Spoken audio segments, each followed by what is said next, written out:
Let's get over to the kitchen now. John is there with Chef Jamil from Michael's on East, cooking up some tasty Moroccan salmon.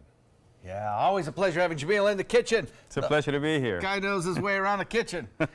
So you're cooking up something Moroccan here, which I really love the Moroccan flavors. Which is a lot. It has to do with a lot of the spices. I mean, here you got cucumber. That's the riata sauce.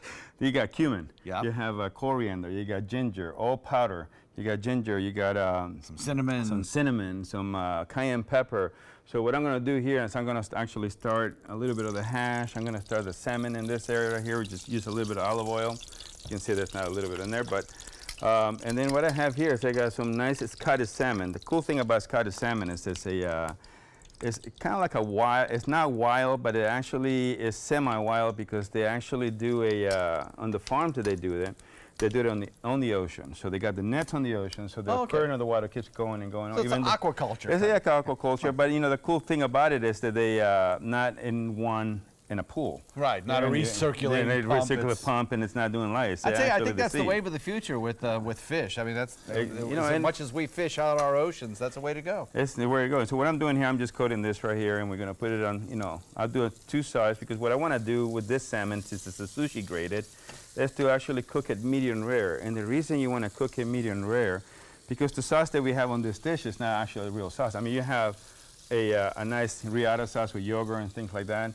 But salmon tends to be a little dry if you don't put, a nice wet sauce on it, like a creamy or any type of that, like a cream sauce or something like that. So what I'm doing here, I'm just going to just sear that, like you can see, in a nice non-stick pan, so that way the salmon doesn't cook. And you didn't dredge the salmon at all, right? I mean, no. The spice just sticks to it. Just sticks to it because it has a natural wetness in it. And what I did out before we started, I put a little salt to let it sit for about 2 minutes, and the salt will bring the moist through the juices out. Okay. Exactly. Right here we got some onions. We can saute some onions. You can see nice right here.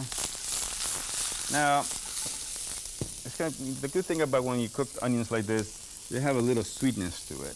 You don't want to make it a caramelized onion because you don't want to make this dish sweet. You're going to make this dish kind of like savory and moist. Do you use Vidalia onion or? This is actually Spanish onion. As you can see, we're going to start doing that right there. Right here we got some piquillo peppers. So we're going to add those piquillo peppers in here. This is the kind of dish you want to be able to have nice and moist, and don't be afraid to put extra little olive oil on it because that's you want to get this nice and moist. Then we're going to get some potatoes. This potatoes is basically you have turmeric, some cumin, some lemon juice, some olive oil, some salt, and then we roast them. And then what I do here, so it doesn't have, we'll just add them all in there. How's that? Why not? I love that. That sounds great. You said piquillo peppers. Now, is that the same as what a lot of people would call roast red pepper?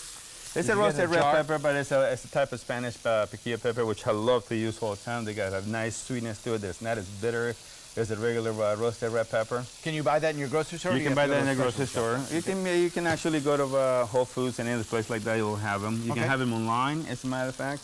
A lot of the times. It's amazing what you can find online now. Oh, yeah. Here I did some tomatoes. If you can see right here, I did some tomatoes. They were already started with coriander.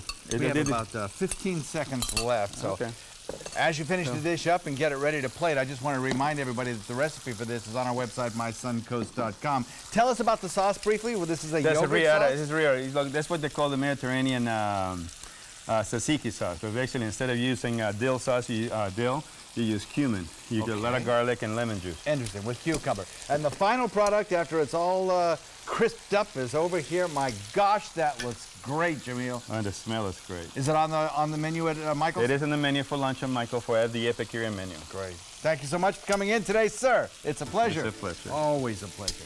We'll be right back.